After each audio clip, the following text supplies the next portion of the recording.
Hello and welcome to ESPN Cricinfo Dailies. I'm James Roy. Our top stories from the world of cricket today are: India take on Australia in the first ODI of the 5-match series. RAVAL and Tom Latham dominate the first test with a record opening stand. England face West Indies with the ODI series on the line. And Stephen Smith returns to the nets for the first time after his elbow surgery.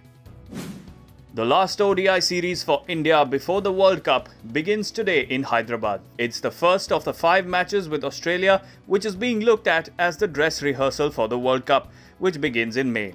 Though most Indian players will be in action during the IPL, these international fixtures provide a chance for a few players to make their case for a World Cup spot. These include Vijay Shankar and KL Rahul, who looked in fine form in the T20Is. Meanwhile, Aaron Finch's visitors have another 5-match ODI series after this, but their selectors will be keen to decide on whom to leave out when Smith and Warner return to the team. RAVAL scored his maiden Test century and Tom Latham his 9th as the two put on 254 for the first wicket on day 2 of the first Test against Bangladesh. Their partnership is the 3rd highest opening stand for New Zealand in Tests. Later on, it was Kane Williamson and Henry Nicholls who added to Bangladesh's woes by stitching together a 100-run partnership for the 4th wicket.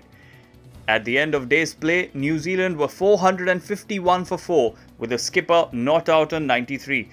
With 3 days to go, the hosts are ahead by 217 runs at Hamilton.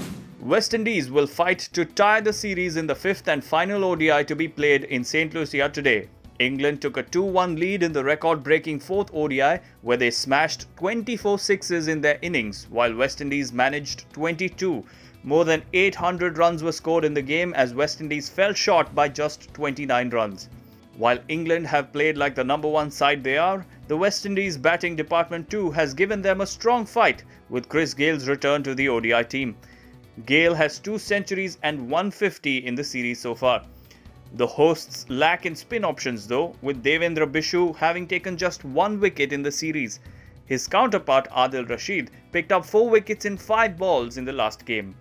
And finally, Stephen Smith has returned to the nets for the first time since his elbow surgery. The former Australia skipper posted a video of himself having a hit and mentioned that the elbow was feeling good. Smith and Warner are both nearing the end of their 12-month international suspensions for the ball tampering scandal. They are eligible to return to Australia colours on March 29th, which is the day of Australia's 4th ODI against Pakistan in the UAE. But Smith is unlikely to be ready for that, while Warner could be overlooked even if he returns to playing by then, with the IPL that starts on March 23rd seen as a possible route back for both players. Don't forget to like, share, subscribe and leave your comments in the comment section below. Click on the bell icon for notifications.